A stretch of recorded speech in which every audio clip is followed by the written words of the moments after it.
In part 6 of this series, I will discuss the battery types used in storage systems, specifically what are known as rechargeable batteries.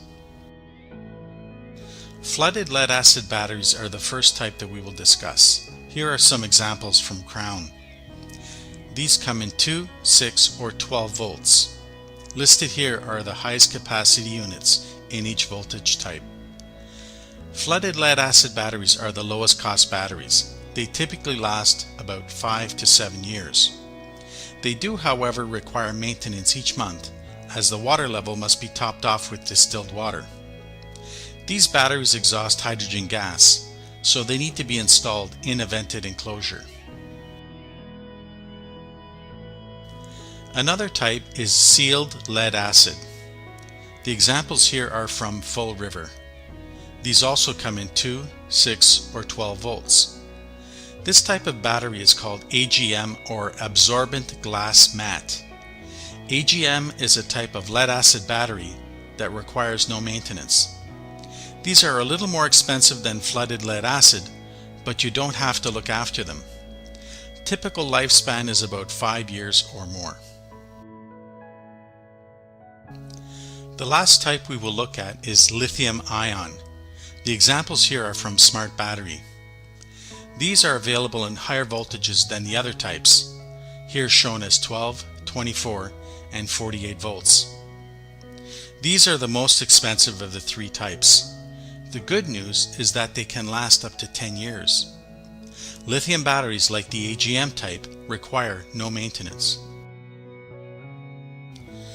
To understand how batteries function, we will use this 12 volt 20 amp hour battery as an example. 12 volts is the difference in potential energy from the positive red terminal to the negative black terminal. Placing a voltmeter across the terminals will measure roughly 12 volts. We do not need to have the battery in a closed circuit to make this measurement because the voltmeter is measuring the difference between the two terminals. Closing the circuit between the two terminals will cause the current to flow out through the red wire, then return through the black wire.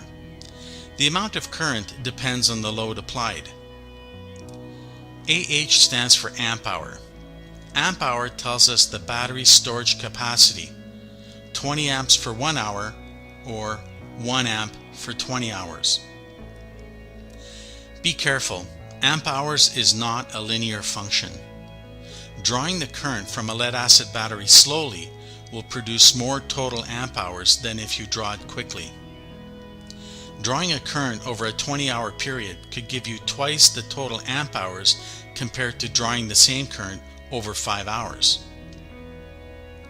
If you were to use 4 batteries for the same load, you would have 8 times the amp hours than a single lead acid battery.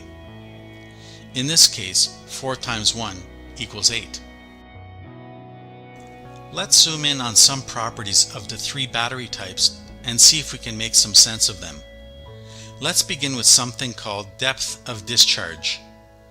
Flooded lead acid and AGM batteries can be discharged to only 50% of its rated capacity to prevent damaging the battery, which means that a 160 amp hour battery has 80 usable amp hours. Lithium-ion can be discharged down to 20%, so a 100 amp hour battery has the same usable 80 amp hours. In order to get the same usable capacity, the capacity rating for lead acid should be 60% higher than lithium-ion. Lithium-ion is also more efficient to charge as well, which means that it will take less energy to recharge. To conclude, if you want to have a proper cost comparison between lower cost lead acid and much more expensive lithium-ion, you not only need to consider the initial cost of the batteries, but also the depth of discharge, charging efficiency, which is the energy cost to recharge, and the lifetime of the batteries. Batteries can be connected together to increase the voltage, current, and storage capacity. To understand how we can achieve this, we will use the 12 volt 20 amp hour battery as an example. Let's begin with connecting 4 batteries in parallel, as shown here. Connecting in parallel means that all the positive red terminals are connected together and all of the negative black terminals are also connected together. If we use a voltmeter to measure voltage across the red and black terminals in this parallel connection, we will always measure 12 volts DC regardless of the number of batteries connected. Let's look at the flow of current. The current will flow up from each battery's red terminal across the load and back down into the black terminals.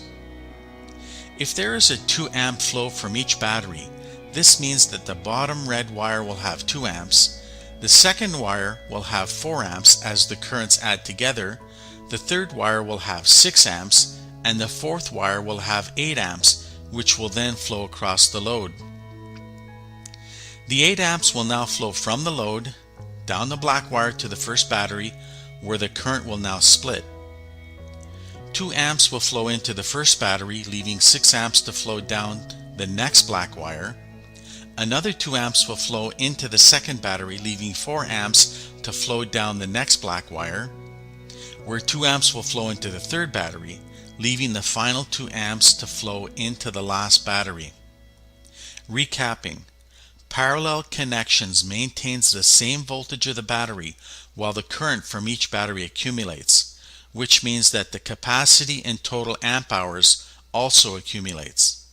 This is how we achieve a total capacity of 80 amp hours at 12 volts DC using 4 batteries. Keeping the same 12 volt 20 amp hour battery as an example, we will discuss connecting the 4 batteries in series. Connecting in series means that the positive red terminal from one battery is connected to the negative black terminal of the next battery. If we use a voltmeter to measure voltage from the outside red and black terminals in this series connection, we will now measure 48 volts DC because we add the voltage from each of the 4 batteries. In this configuration, there is only one current that flows from right to left. The current flow starts from the red terminal of the 4th battery on the right, into the black terminal of the 3rd battery, through the 3rd battery and out the red terminal to the black terminal of the 2nd battery, through the 2nd battery, out the red terminal, into the black terminal of the 1st battery, through the battery, out the red terminal to the load. The current flows through the load and back down the black wire into the red terminal of the 4th battery. Let's use the same 2 amp current flow from the previous example.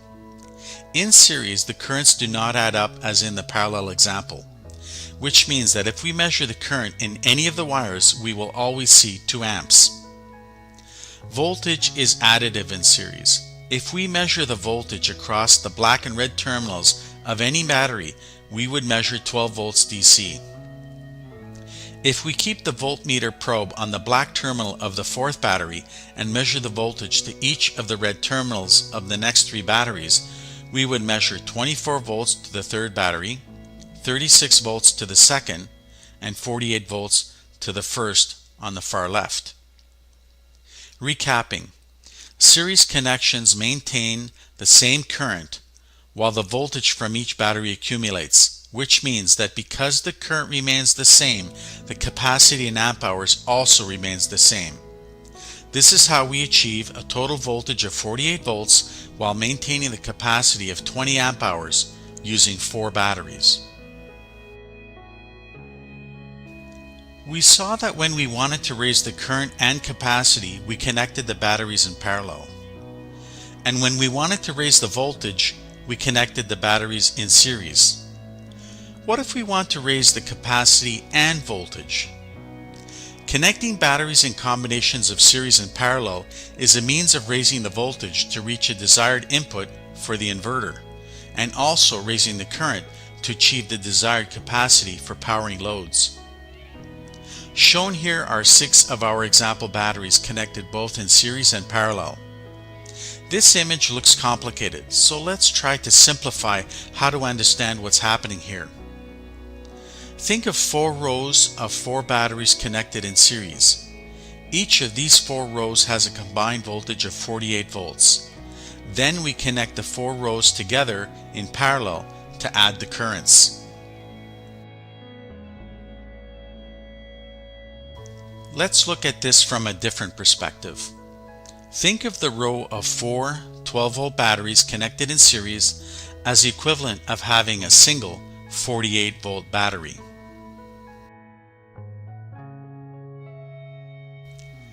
Then we connect the equivalent 48-volt batteries together in parallel to raise the current.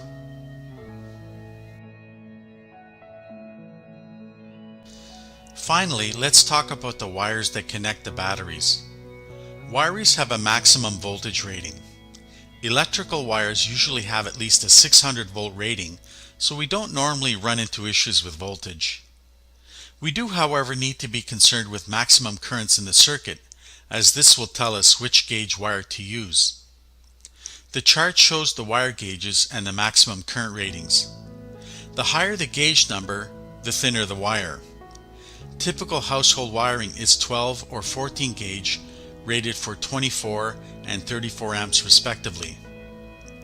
When connecting batteries in parallel, you need to be concerned that the maximum current does not exceed the maximum rating of the wire, or you will have to use a smaller numbered gauge wire that can handle the larger current.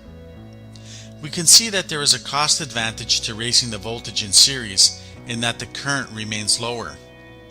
Lower current can use less expensive higher gauge wires. Thanks for watching.